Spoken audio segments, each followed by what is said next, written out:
You know, many people say, well, we've seen the president reelected now.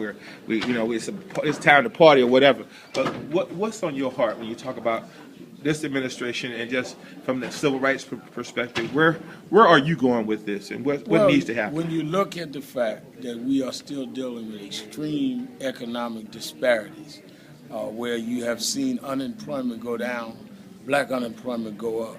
Why? Because we basically work in the public sector. The private sector is recovered, but the private sector does not hire us, does not deal with us. We are dealing with the economic disparities Dr. King dealt with when he was headed to Washington with the Poor People's Campaign, as Martin talked about.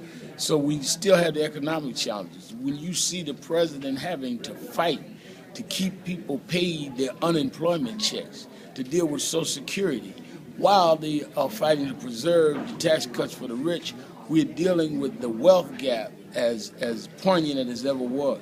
You're dealing with the attack on voter rights. The Supreme Court is listening this session to Section 5 of the Voting Rights Act. We could lose this section. We saw voter suppression all over the country.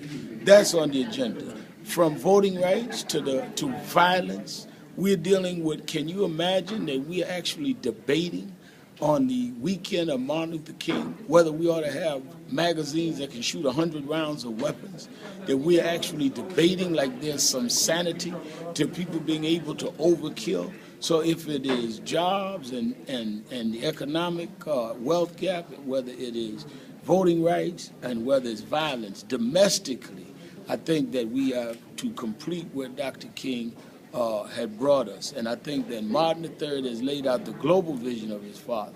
And that's where on his actual birthday and on the fact that on Monday, his holiday, the president is going to be inaugurated on a day that, let us not forget, had it not been for Mrs. King, we wouldn't even had the federal holiday.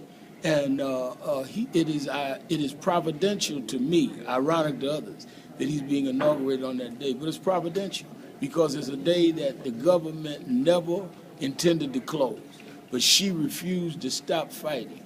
And even though Washington will be locked down for the inauguration of President Obama, in the Deep South, the post office will be closed, and all federal and state buildings will be closed for Dr. King. That'll be every year. And that's because Mrs. King and others fought for the legacy and dealt with the legacy of Dr. King.